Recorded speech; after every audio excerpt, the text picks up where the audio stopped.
4-5 years behind now.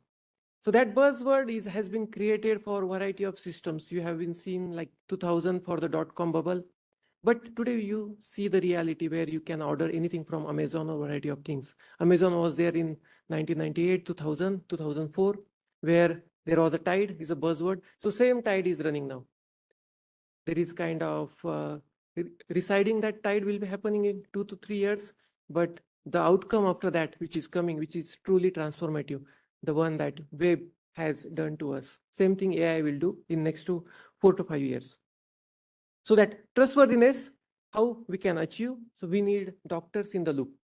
When we devise algorithm, we need doctors, healthcare professionals, also of course the AI developers and variety of these things, also the funding agencies, so the payment payers also we need there. Yeah, so this trustworthiness is kind of analyzing variety of aspects. Let's not go into that. We have more interesting stuff. So now healthcare. So in healthcare, you can see back then we have like starting from Sushruta to variety of our great sagas that we have seen, where now you see this kind of equipments in variety of places. If you go to Korea or Japan, even the remotest hospital is equipped with most of the advanced equipments. But you know, the Indians there, like they're afraid to go there. Any guess why? Because they don't trust these kind of equipments and they know the experience behind the operator. That means that doctor is lacking. That means that doctor is not getting trained on many samples. There are not much patients as the throughput that Indian doctors are producing a day and day out.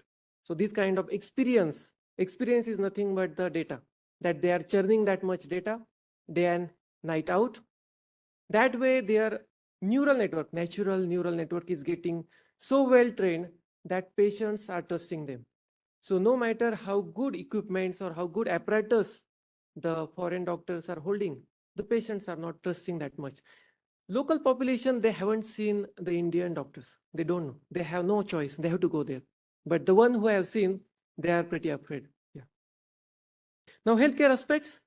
There are many domains in healthcare where AI can be used. One is administration, diagnosis, then a treatment, monitoring, and personalized medicine.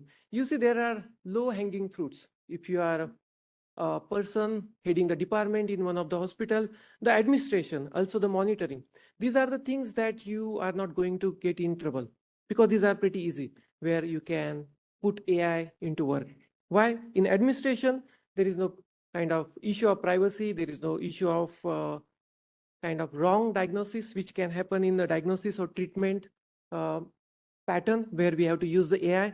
But administration and monitoring, pretty easy. So administration, where you can have a patient scheduling, medical record management, natural language processing, and reducing the waiting time, where the AI can be much better way utilized in day-to-day life.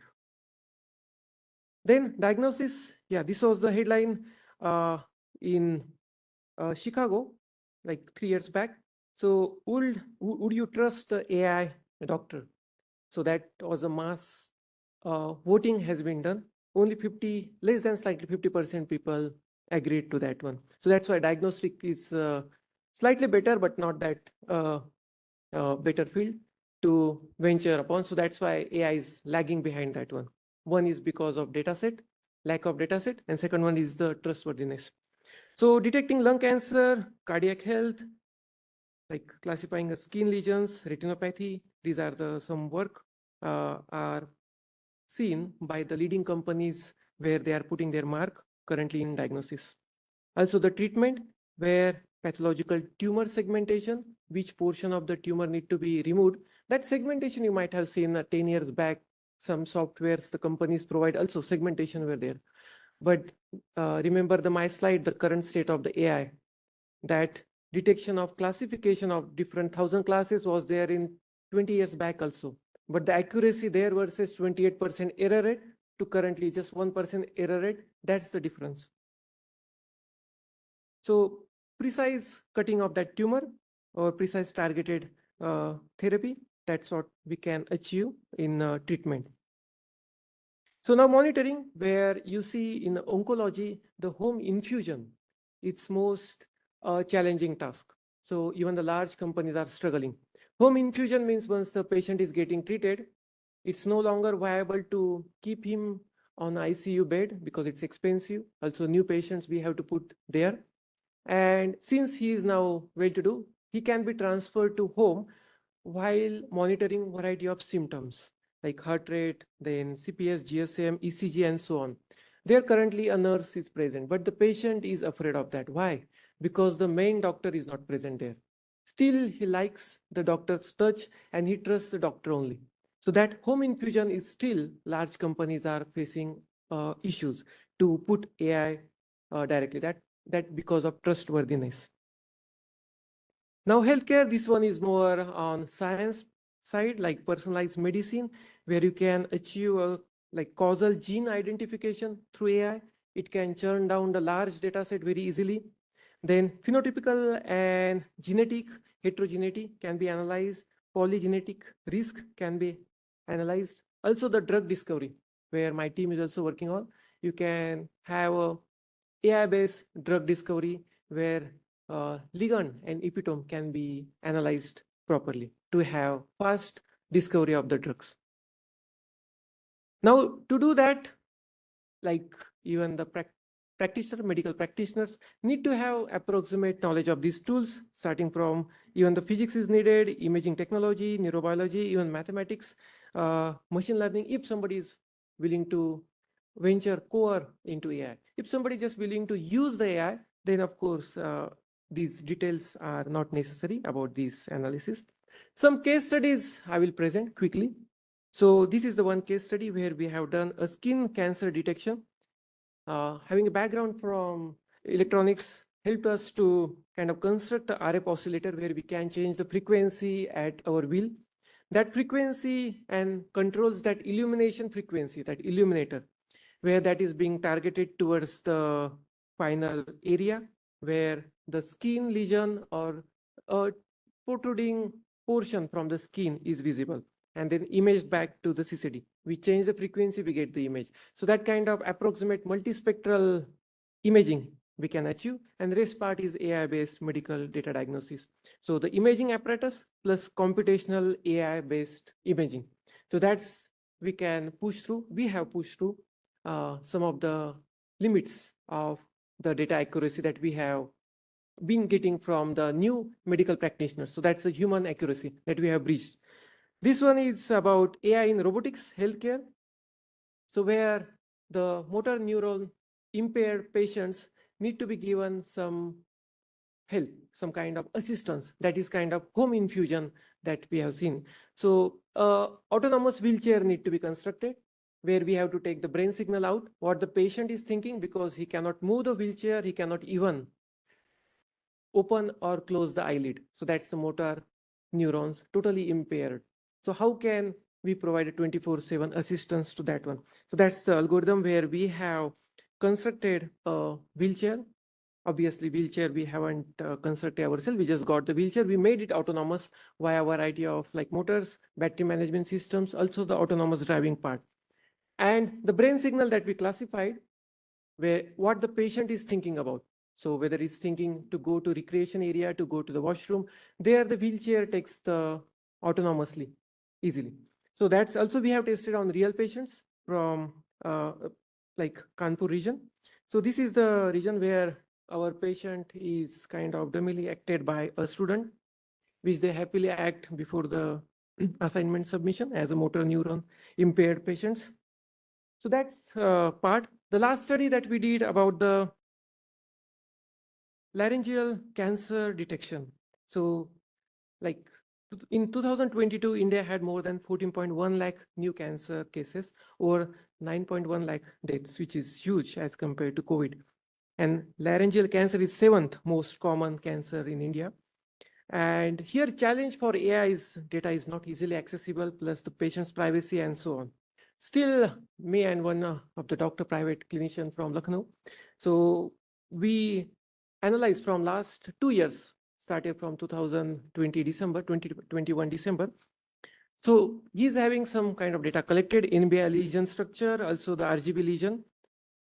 These are the images tagged and labeled by doctor himself. He also couldn't trust his assistants because these are some images are pretty easy, some are pretty complicated, that only he is having the experience of 35 years. So he's at the age of 65 also labeling the data. Can you imagine? Yeah, we both sat many times to analyze the data. And this is the data, number of patients are around 530. So we have both NBI as well as RGB. So that's 1060 images that we are having. So if you can imagine with respect to AI that earlier algorithms having millions of images, these are pretty small, almost nothing. How can we train on that one? So if you just run the existing AI modules, you will get pretty less accuracy. That's what also the achieved there. So that's where the AI expert that we need to take help, that how can the normal autonomous driving based AI system train, how we can transfer that knowledge and mold that knowledge to perform the AI diagnosis for the throat, which is slightly different or totally different domain for that AI. So you can see the rows, the first 5 rows where the accuracy F1 score, which is the harmonic mean of recall and precision, which is just hitting 75%, that you give the data, existing softwares, a variety of AI model that trains and spits out the accuracy. You change the parameter, still you will achieve till 77, 75, not even breaching the 80% accuracy. So now working with that, so I mentioned that we are having the few, like, can we get 2 to 500 more labels data? And meanwhile, we were also changing the different algorithmic parameters as well as entirely using different algorithms to train that one. Then the doctor sent multiple emails to a variety of his friends, but to our dismay, we couldn't get the data from those other hospitals, obviously because of privacy and variety of concerns. So we just waited for 2-3 months, and being from the land of Uttar Pradesh, it's easy to get this data because pan and tobacco is pretty common there. So we easily got 300 to 400 patient sample in 2 to 3 months. And then we surpassed up to 92%. Then I asked him to wait for a month, and then finally we hit across all the barriers 94%. And that when Times of India got into news. And also we filed a patent for this one here. So that was the case studies that we have done, real world analysis. These are the prospective areas if you are working or if you are happen to put yourself in possibility where blood vital monitoring, cancer screening, of course, these are imaging based where you can make most of the impact via using AI. Musculoskeletal disease analysis, where we can also analyze the carpal tunnel syndrome that we are also working on, starting from the device development itself. Apnea, sleep quality enhancement, you can also analyze the temporal data to improve the diagnosis. Also MRI upsampling, where you have 1.5 Tesla machine, you can upsample easily. So it's a real world now scenario. It's already existing algorithm that even if you ask us, for us, it's not that great to work on that upsampling now, pretty easy. So 1.5 Tesla to 3 Tesla, you can easily generate. Now, privacy preservation in AI, when you are sharing the data with others, there is a concern of this privacy preservation. So one is you can tackle that problem via federated learning, where you don't have to transfer the data from, let's say, one command hospital to another command hospital. You just have to share the knowledge. How? The AI parameters that holds the knowledge, that artificial neural network holds the knowledge via those parameters in that large neural network scenario that is having more than 1 million parameters mostly. And that parameters are only getting shared. So you train your own model at your local hospital, you keep your data here, you just share the parameters at the central hospital, where each of these branched out hospitals can train their own models, just share the knowledge as the parameters. So there is no sharing of data happening. Second is differential privacy, where you can put algorithms where you can add the noise while model is getting trained. So even the model is getting properly trained, you cannot backtrace the data from which it is getting trained for. Now, of course, the last one, which is security multi-party kind of computation that we usually do for the finance, like finance transfer, same sets of algorithm can be reutilized. So now to conclude, will AI replace the doctors? So that's the most maybe interesting question for you. So as you can see,